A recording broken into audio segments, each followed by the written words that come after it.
আশ্চর্য, যেই দলটির 11 জন শীর্ষস্থানীয় নেতাকে ঠান্ডা মাথায় খুন করলো, হাজারের উপর সহকর্মীকে দুনিয়া থেকে উঠাই দিল,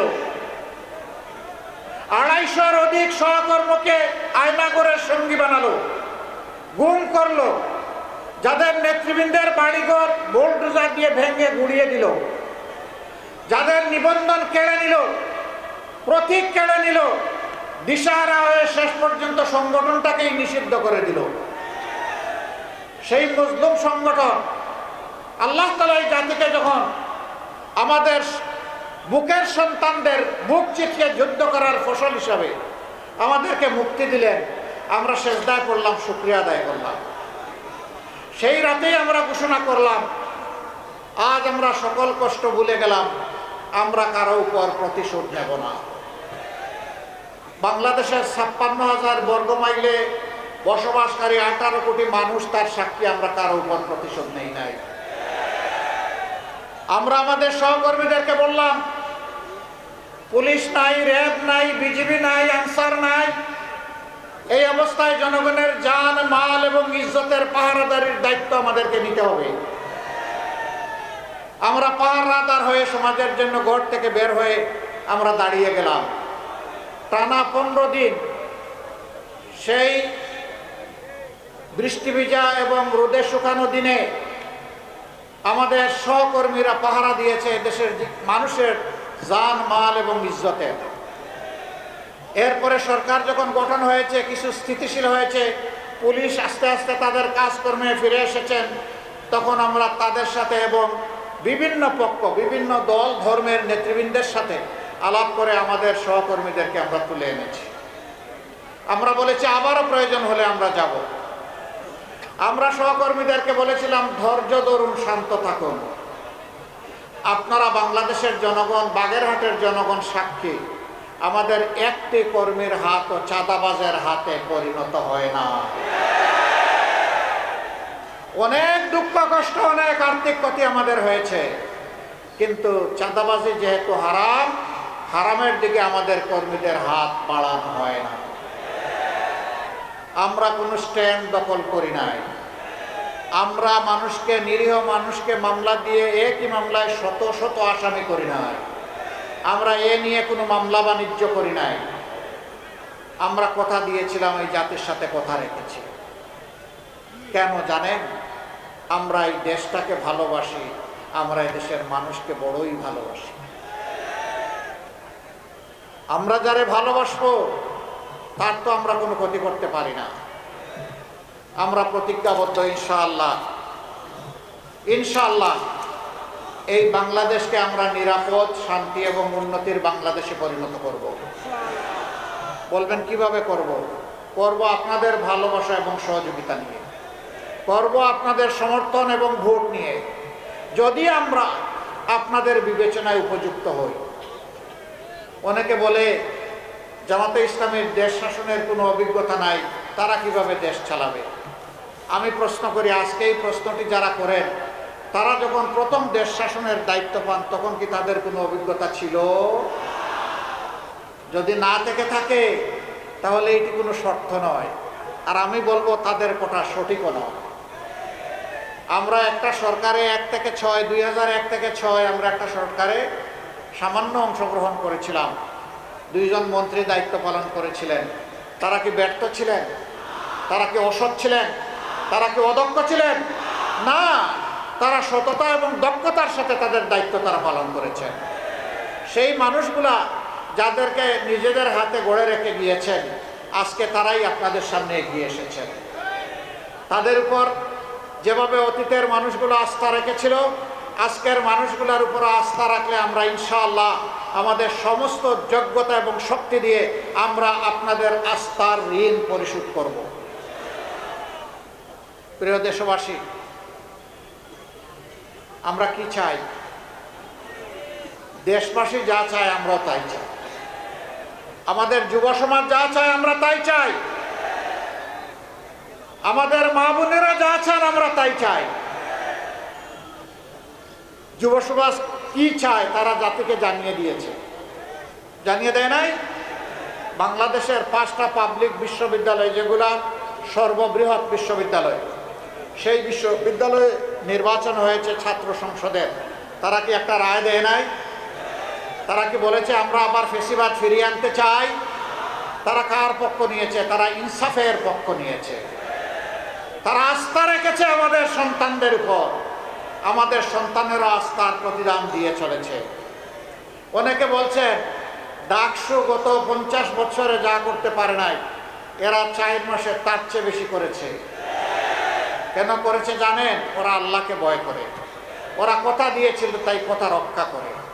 আমাকে অনেকে জিজ্ঞেস করেছে, আপনারা যদি বাংলাদেশ পরিচালনার সুযোগ পান তাহলে বাংলাদেশটি কেমন হবে? আমি বলেছি ডাকসু যেমন আসে তার চেয়ে ভালো হবে। এখন মহিলারা, এই কয়েকদিন আপনারা হয়তো সামাজিক যোগাযোগ মাধ্যমে দেখতে পারেন, মহিলারা প্রকাশ্যে বলছে আমরা আমাদের ইজ্জতের পাহারাদার হিসাবে জামাতে ইসলামের উপরে আস্থা রাখতে চাই। একজন বোন পোশাকে আশাকে, তিনি আপনারা হয়তো সবাই যেমনটা কল্পনা করেন তেমন না। তাকে সাংবাদিক বন্ধু প্রশ্ন করেছেন, আপনি এবার কাকে ক্ষমতায় দেখতে চান? উনি বলে জামাতকে। কয় আশ্চর্য, জামাত ক্ষমতায় আসলে তো আপনি এই পোশাক পরতে পারবেন না। কয় করবো না। বলে যে অন্য পোশাক পরা লাগে, বলে পরবো। এরপরে বলে যে জামাতকে কেন ভালোবাসেন, কেন চান? বলে যে আমি বিশ্বাস করি জামাত ক্ষমতায় আসলে দেশ ঠিক হবে। জিজ্ঞাসা করে জামাতের কোন জিনিসটি আপনার ভালো লাগে? বলে যে পুরা জামাতকেই আমার ভালো, কোনো জিনিস আলাদা করার মতো নাই। আজকে মায়েরাই আস্থা কেন রাখছে? কারণ 54 বছর তারা সবাইকে দেখেছে, সবাই তাদের সাথে কথা দিয়েছে, কিন্তু তাদের ইজ্জতের প্রতি যথাযথ সম্মান প্রদর্শন করা হয়নি। আর এই সময়টা জুড়ে আমরাও এই সমাজে ছিলাম, আমাদেরকেও তারা দেখেছে। আমরা মায়েদের ব্যাপারে বলতে চাই, আমরা সবাই মায়ের সন্তান, মায়ের পেট থেকে এসেছি। মা আমাদেরকে 285 দিন গর্ভে ধারণ করেছেন বড় কষ্ট করে। দুনিয়ায় আসার পরে বুকের দুধ খাওয়িয়েছেন, আর বুকটাকে আমার জন্য, আপনার জন্য বিছানা, নিরাপদ বিছানা বানিয়ে দিয়েছে। যে মা পেটে নিলেন, বুকের দুধ খাওয়ালেন, বুককে সন্তানের বিছানা বানিয়ে দিলেন, সেই মায়ের ঋণ পরিশোধ করা কি সন্তানের পক্ষে সম্ভব? অসম্ভব। আমরা এটা পারবো না। কিন্তু আমাদেরকে জান প্রাণ দিয়ে চেষ্টা করতে হবে সেই মাকে সম্মান করা।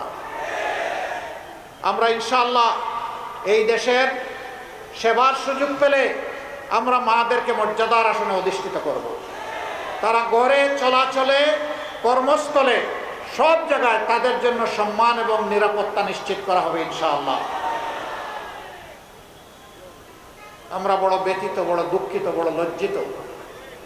এই নির্বাচন ফেসিবাদের জাতাকলে পৃষ্ঠ হওয়া সকল দলই আমরা অংশগ্রহণ করছি, কিন্তু 2-1টা দল ইদানিং মায়েদের, জামাতে ইসলামের প্রতি এই ভালোবাসাকে তারা সহ্য করতে পারছেন না। গণতন্ত্রের অর্থ হচ্ছে জনগণের রায়ের উপর, চিন্তার উপর, মতের উপর আপনাকে আস্থা রাখতে হবে। আপনার কথা আপনি বলবেন, আমার কথা আমি বলবো, এই সুযোগ সবাইকে দিতে হবে। আজকে দেখলাম একজন উন্মাদ হয়ে গিয়ে বলতেছে জামাতে ইসলামের নারী কর্মীরা কোনো জায়গায় আসলে ওদের পোশাক খুলে ফেলবে। সে তার সহকর্মীদেরকে হুকুম দিচ্ছে। আরেক জায়গায় চাঁপাইনবাবগঞ্জে মেয়ে হয়ে একজন কথা বলেছে যে ওদের হেজাব এবং নেকাব খুলে ফেলবেন টান দিয়ে, ওদেরকে ধরে পুলিশের হাতে দিয়ে দিবেন। এর নাম গণতন্ত্র? নির্বাচনের আগেই যদি আপনি এটা করেন, নির্বাচনের পরে কি করবেন? একদিকে আপনি মাদের হাতে দিবেন ফ্যামিলি কার্ড, আর পাশাপাশি আপনার প্রতিপক্ষ হলে তার সেই মায়ের গায়ে দিবে আপনি হাত। ওই ফ্যামিলি কার্ড আর হাত দুইটা একসাথে চলবে না। যদি সত্যিই সম্মান দেখায় থাকেন তাহলে আগে আপনার মাকে সম্মান দেখান, এরপরে বাংলাদেশের প্রত্যেকটা নারীকে মায়ের মর্যাদায় সম্মান দেখান। মানুষ আপনাকে ভালোবাসবে, আপনাকে স্যালিউট দেবে।